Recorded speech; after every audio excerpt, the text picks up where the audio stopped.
Evite fazer muita inovação, evite querer ser muito original, porque muito provavelmente essa inovação ou essa originalidade vai interferir naquilo que é mais essencial, que é proporcionar um momento de contrição e de comunhão.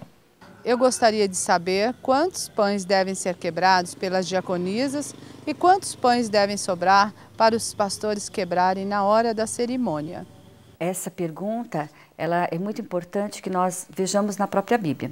Normalmente o texto que é lido pelos pastores ao realizarem uma Santa Ceia se encontra em 1 Coríntios 11, verso 23 e 24, que diz assim: porque eu recebi do Senhor o que também vos entreguei, que o Senhor Jesus, na noite que foi traído, tomou o pão e, tendo dado graças, o partiu e disse: isto é o meu corpo que é dado por vós, fazei isso em memória de mim.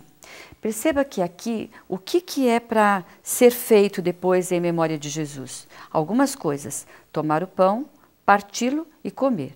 Muitas vezes a amiga diaconisa gostaria de ajudar o pastor e os anciãos que estão dirigindo a ceia, então você às vezes acaba partindo quase todos os pães e deixam só alguns para o pastor partir.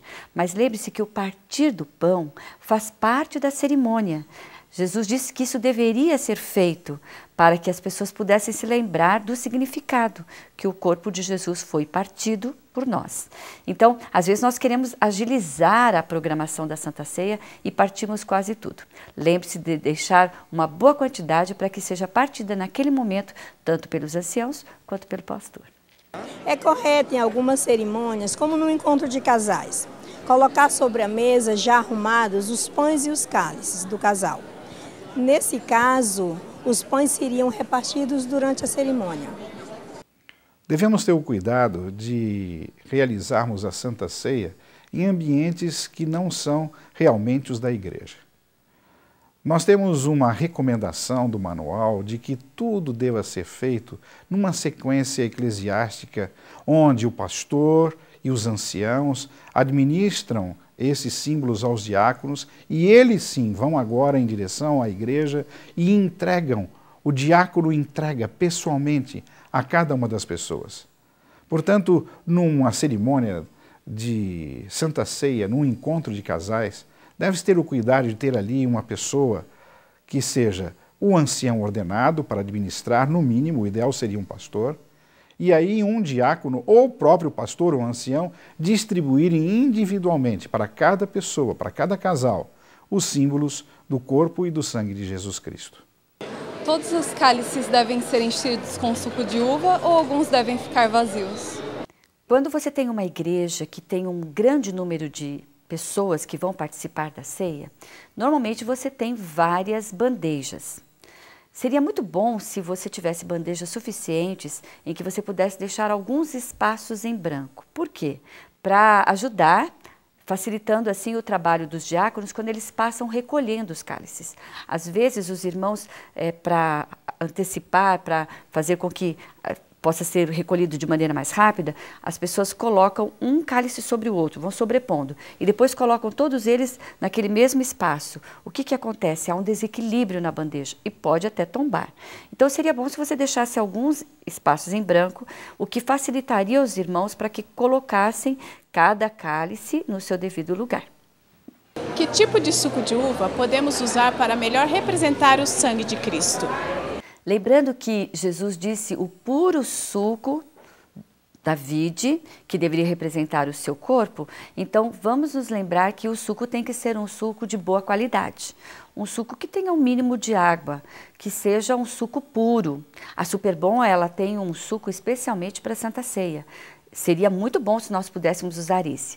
E também existem algumas igrejas onde os diáconos e as diaconisas, na época apropriada, eles compram as uvas e fabricam entre eles mesmos o suco que será usado durante o ano para a Santa Ceia. Esse é um costume muito bonito e mostra assim o interesse em fazer tudo certinho dentro daquilo que está dentro do texto bíblico. Então lembre-se que o suco precisa ser puro, natural, sem água, sem açúcar.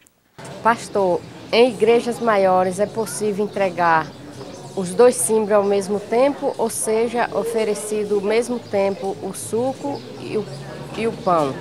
O Manual da Igreja prescreve duas maneiras que os símbolos devem ser apresentados à congregação.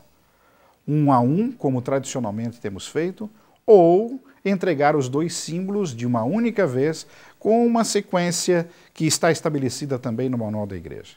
Agora, temos que lembrar que esta forma mais abreviada de entregar os símbolos de forma conjunta tem as suas limitações.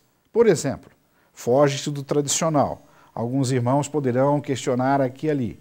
Outro aspecto importante, teremos que comprar um novo conjunto de bandejas e então agora adequarmos para que esse material seja apto a oferecer à igreja de forma conjunta, os dois símbolos. Portanto, não há nenhum mal, mas devíamos ter um pouquinho de cuidado com isso. Pode ser colocado o suco de uva para enfeitar a mesa ou ele também é abençoado? Uma questão importante, assim como já foi respondido com respeito ao pão, é que o suco que está ali apenas como decorativo, ele não faz parte daquilo que está sendo abençoado pelo pastor. Mas isso nem sempre passa muito bem ou é bem compreendido na mente dos irmãos. Então, o que seria melhor é que para decoração, se você vai usar suco de uva, então que você fizesse um pouco diferente. Quem sabe você poderia usar uma anilina da mesma cor ou um suco desses de saquinho, apenas para enfeitar ali. Ele não faz parte dos símbolos que estão sendo servidos ali naquela cerimônia. Então, use uma outra coisa, porque assim, tanto na cabeça dos diáconos quanto daquelas pessoas que estão assistindo, elas poderão ver uma nítida diferença entre aquilo que está sendo abençoado e aquilo que está servindo apenas e tão somente como um símbolo decorativo.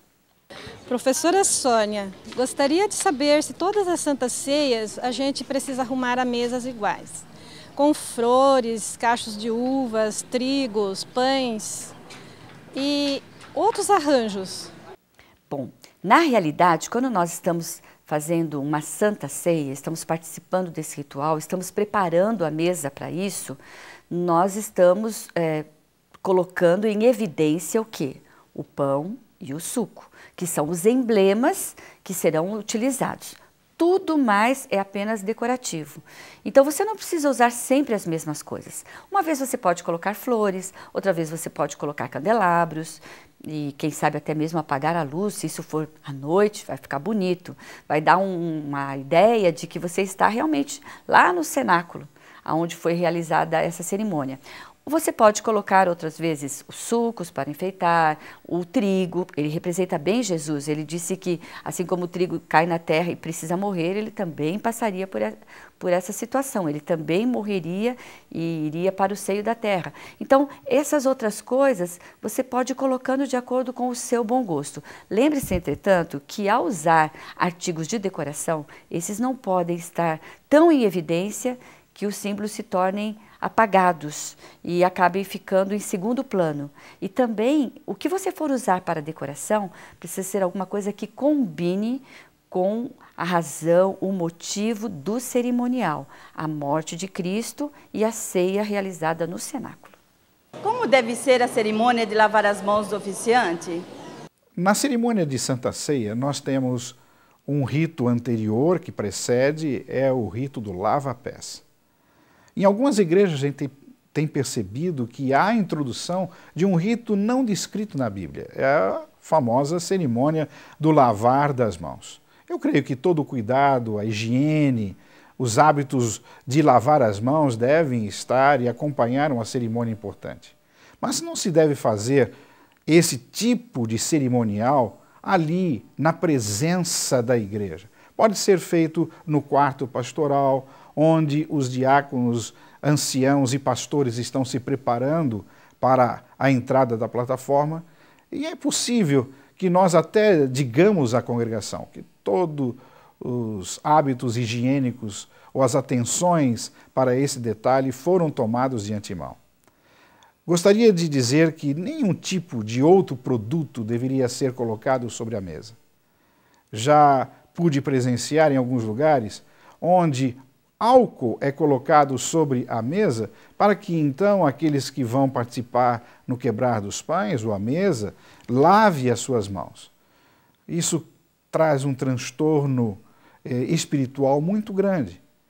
Nós temos que entender que o álcool é resultado de fermentação e aquela mesa deve estar limpa de fermentação.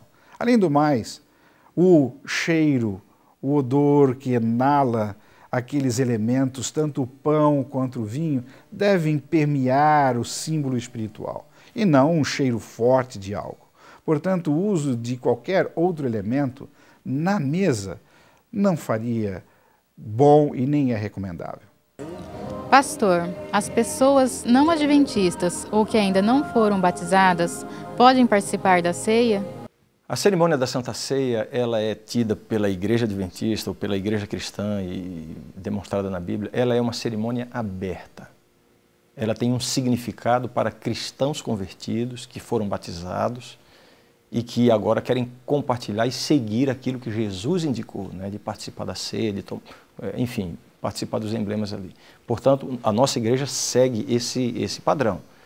Para a Igreja Adventista, a cerimônia da ceia ela é uma cerimônia aberta. Não existe nenhuma base para que o pastor, ou o ancião, ou um líder da igreja queira impedir a participação de alguma pessoa, né? Agora, às vezes a gente fica na dúvida de como proceder quando, por exemplo, entra na Santa Ceia ou vai participar da Santa Ceia, está ali participando alguém que a gente sabe que não foi batizado ainda. Eu diria, o significado pleno da participação na ceia, esse significado se completa na experiência de uma pessoa que já foi batizada, é um cristão convertido batizado. Mas mesmo assim, uma pessoa que entra na igreja e naquele momento se sente tocada e quer participar da ceia, quer desenvolver uma comunhão pessoal com Cristo, e a igreja proporciona esse momento, ninguém tem autoridade de impedir isso, né? Existem situações, às vezes, difíceis. Uma pessoa, por exemplo, um membro da igreja que está sob disciplina, ele está cumprindo uma censura da igreja, ou mesmo foi excluído da igreja porque cometeu um pecado grave ou alguma coisa assim. Quando uma pessoa, nessas condições, vai participar da ceia, pode gerar um certo desconforto na mente e no coração de alguns, mas eu diria, não há necessidade, né? A cerimônia da ceia é uma experiência do indivíduo com Deus. Ninguém tem autoridade de impedir a participação. Aliás, a Santa Ceia é para pecadores mesmo. Nem quando a pessoa está sob disciplina, ela é colocada numa condição em que não pode participar. Professora Sônia, o que podemos fazer pelas crianças durante a Santa Ceia? Elas podem participar? A comunhão aberta da igreja, ela é para pessoas que tenham a capacidade de compreender o que está acontecendo naquele momento, naquela cerimônia. Então, ela é para pessoas que tenham idade já suficiente para isso, portanto, não inclui as crianças. Agora, quando nós permitimos que as crianças experimentem um pouquinho do cálice que a mamãe ou o papai estão tomando, ou comam um pedacinho do pão, nós estamos fazendo alguma coisa que jamais deveria ser feito. Isso, as crianças, elas, por exemplo, em dia de batismo, você não tem ali um momento que você diz, bom, agora as crianças podem entrar no tanque, porque agora já acabou a cerimônia. Nós não fazemos isso. Em algumas igrejas, às vezes, as diaconisas fazem uma quantidade um pouquinho maior de pães, né, e levam uma garrafa a mais de suco, quem sabe, para que após a cerimônia na igreja, as crianças possam ir lá atrás, em algum espaço, numa salinha, e participarem também. Isso jamais deveria ser feito, porque essa é uma cerimônia apenas para pessoas que conseguem compreender qual é o real significado daquilo que está acontecendo. Professora, o que devemos fazer para as crianças? Uma das coisas que você poderia fazer é avisar uma semana antes aos pais que na próxima semana haverá uma Santa Ceia. E eles deveriam, então, explicar isso para as crianças. Alguns pais dizem assim, as crianças ficam com vontade, elas querem experimentar o suco de uva. Então, quem sabe você deve oferecer durante a semana suco de uva para que a criança, ao chegar, já esteja tão acostumada a tomar suco de uva naquela semana que ela não tenha tanto desejo de provar na igreja. Outra coisa que você poderia fazer seria servir para ela biscoitos e outras coisas assim, mas o suco que você vai servir, o pão que você vai servir, o biscoito em casa, ele não vai ter a aparência, quer dizer, ele pode ter uma aparência, mas ele não pode ser igual ao da ceia. Então, por exemplo, o suco você vai fazer como você normalmente faz um suco, você coloca água, você coloca açúcar, serve num copo grande. e não em cálices, porque se você for fazer alguma coisa semelhante ao da igreja, vai parecer que as crianças estarão brincando de Santa Ceia. E essa é uma cerimônia sagrada, assim como nós não brincamos de batismo com as crianças, nós também não brincamos de Santa Ceia com elas. Uma outra coisa que pode ser feita já na igreja, no sábado pela manhã, seria, na escola sabatina das crianças, explicar para elas como era a cerimônia de alimentação da ceia nos dias de Jesus. Então, quem sabe, algumas crianças poderão estar vestidas com trajes da época, um tapete colocado no chão, as crianças sentadas em volta. E ali você explica que naquela noite, quando Jesus instituiu a Santa Ceia, ele estava com os seus discípulos participando de um jantar. Então havia ali ervas amargas, talvez seja uma ótima oportunidade para as crianças aprenderem a comer rúcula, uma erva amarga. Você diga para elas que havia o cordeiro pascual, havia pães, havia sucos, o suco de uva, e eles comiam isso naturalmente. Então eles comiam como você come uma refeição. Mas você diz a elas que daqui a pouco, lá dentro da igreja, elas vão ver uma cerimônia um pouquinho diferente, porque naquela noite Jesus explicou como é que os seus discípulos e aqueles que o amassem e quisessem segui-lo e serem seus discípulos modernos, como hoje, eles deveriam participar e modificar essa cerimônia através apenas de um pouco de pão e um pouco de suco de uva num cálice. Professora Sônia, como fazer com a sobra dos pães e do suco de uva da Santa Ceia? O pão e o suco foram abençoados dentro da igreja. Então, nenhum outro uso pode ser feito desses elementos. Eles são elementos simbólicos, foram abençoados e agora eles devem ser eliminados. Uma ótima coisa que poderíamos fazer para eliminá-los seria trazer as crianças para que elas pudessem ver exatamente o que vai acontecer com esses emblemas que sobraram. E isso também iria ajudá-las a, de maneira mais real, perceberem o significado desses símbolos. Então, ali, você vai dizer para as crianças que o suco de uva representa o sangue de Jesus que foi derramado por nós. Então, você vai dizer a elas que, quando Jesus estava na cruz, ele estava sangrando, suas mãos e seus pés estavam feridos, ele havia apanhado e o sangue escorria, né? E por isso, então, será derramado aquele suco de uva naquele lugar, representando exatamente esse sangue de Cristo que foi derramado. Ao servir, então, aliás, ao sepultar o pão, você vai dizer para elas que o corpo de Jesus estava ferido, estava machucado, estava partido, e ele, então, ao morrer, foi colocado na sepultura, e agora vocês vão sepultar o pão. Então, a criança vai ver isso, e quando ela participar da próxima ceia, quando ela assistir à próxima ceia, ela terá muito mais nitidamente na sua mente essa ideia do significado dos símbolos, porque ela viu isso de maneira bem real ao serem eliminados esses símbolos. Então, isso também vai contribuir para que ela possa compreender melhor e para que ela não sinta desejo de participar daqueles emblemas no horário da ceia, porque agora ela já sabe o significado. A cerimônia da Santa Ceia do Senhor é tão sagrada hoje como foi